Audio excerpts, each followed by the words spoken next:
منفرد اور بہت بڑی، بہت اچھی مصنفہ محترمہ سلمیٰ ایوان صاحبہ کی کتابوں پہ آج میں بات کروں گی، ان کا تعارف پیش کروں گی۔ محترمہ سلمیٰ ایوان صاحبہ طویل عرصے سے لکھ رہی ہیں اور آپ نے 11-12 کتابیں لکھ لی ہیں اور ابھی بہت سا آپ کا کام مکمل ہونے والا ہے۔ ادھورے مسودے آپ کے پاس رکھے ہیں اور وہ ان پہ کام کر رہی ہیں، اور جو بھی اب تک انہوں نے کام کیا ہے وہ بہت شاندار ہے اور بہت ہی عمدہ لکھتی ہیں، اور ان کو لکھنے کا صحیح ہنر آتا ہے۔ وہ اچھی افسانہ نگار ہیں، بے حد اچھی افسانہ نگار، کہانی نویس اور ناول نگار، اور ان کا جو کام بہت ہی اچھا ہے وہ ان کے سفر نامے ہیں۔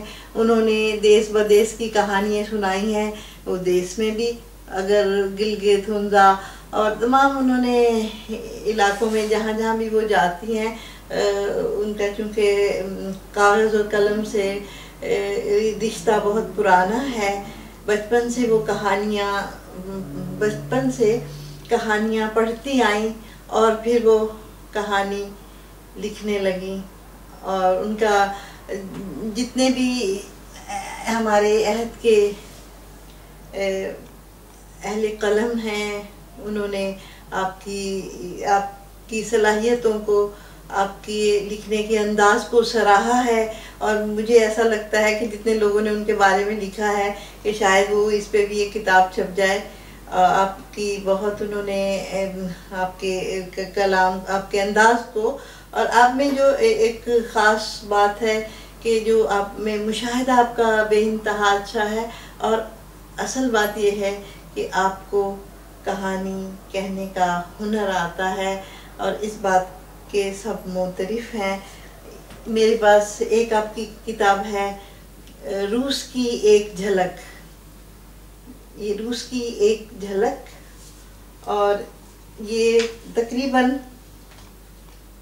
484 صفحے کی کتاب ہے، اور اس میں ان کی محترمہ سلمیٰ ایوان صاحبہ کی خوبی یہ ہے کہ وہ آپ کو جب آپ ایک دفعہ ان کی کتابوں کو پڑھنا شروع کر دیں تو وہ آپ کو اپنے ساتھ ساتھ لیے چلتی ہیں، پھر آپ کا دل نہیں چاہتا کہ آپ اس کتاب کو مکمل کیے بغیر چھوڑیں۔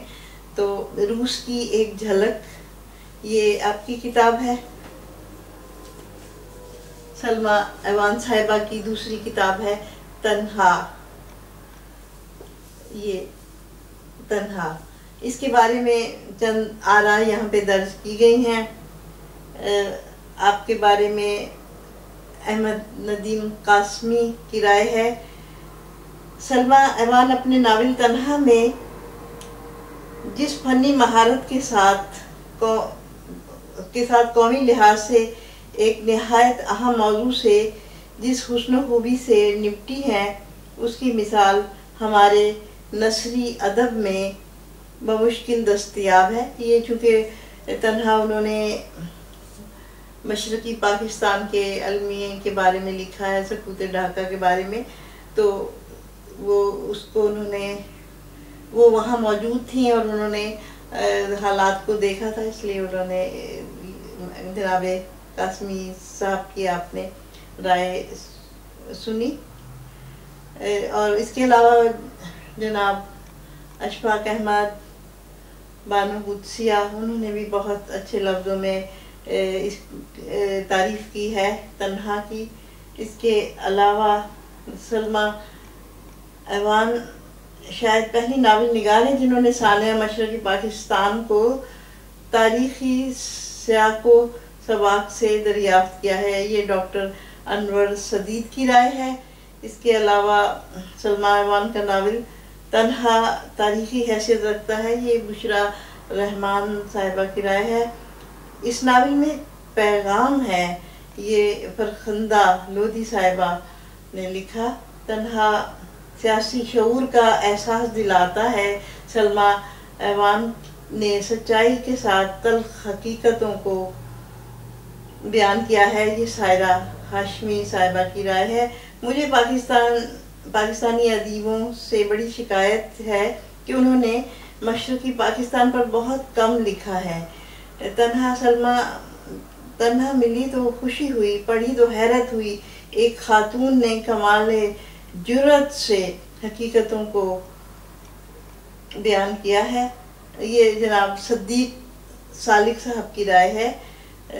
تنہا میں جو تجزیہ پیش کیا گیا ہے وہ بہت اہم ہے. یہ الطاف حسن قریشی صاحب کی رائے ہے. ناول تنہا المیہ مشرقی پاکستان کی ایک تاریخی دستاویز ہے.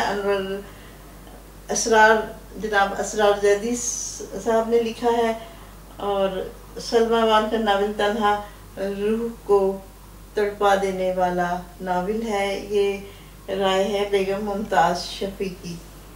تو یہ ایک ناول، اصل میں یہ اتنی کتابیں جو ان کی ایک پوری فہرست ہے، یہ آپ صرف پڑھنے سے تعلق رکھتی ہیں. یہ چیزیں جو ہیں یہ میں یہ آپ کو بتا سکتی ہوں کہ یہ تنہا ہے اور اس موضوع پہ ہے، لیکن اس کو آپ کو پڑھنا پڑے گا. اور یہ ایسی تحریریں ہیں کہ آپ پڑھ کے خوشی محسوس کریں گے. اور کیونکہ یہ انہیں محترمہ سلمیٰ ایوان صاحبہ کو کہانی کہنے کا ہنر آتا ہے، اور وہ بڑے سلیقے سے زیر لبی جو وہ بات کرتی ہیں، جیسا محسوس کرتی ہیں ایک تاثر، تو وہ اسے بھی بیان کر دیتی ہیں. بیچ بچولن یہ آپ کے افسانوں کا مجموعہ ہے، کہانی کا مجموعہ ہے، کہانیوں کا.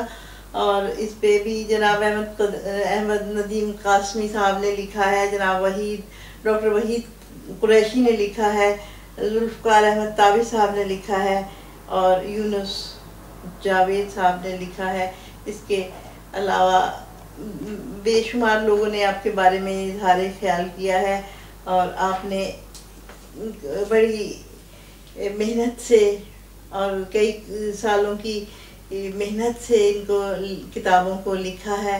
اور یہ اس کے علاوہ آپ کی بہت ساری کتابیں ہیں، میں وقتاً فوقتاً ان کا تعارف آپ سے کرواتی رہوں گی.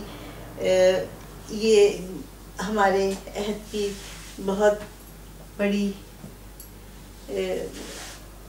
افسانہ نگار، ناول نگار، اور کہانیاں انہوں نے بہت اچھی طرح لکھی ہیں، سفر نامے بہت شاندار لکھے ہیں. تو یہ سب کتابیں جو ان کی 11-12 کتابیں جو آ چکی ہیں وہ پڑھنے سے تعلق رکھتی ہیں. اور انہیں آپ اردو منزل پہ بھی دیکھ سکتے ہیں، بھی آپ وہاں پہ بھی دستیاب ہیں، وہاں پہ بھی آپ پڑھ سکتے ہیں ان کو. صبیحہ صبا اردو منزل .com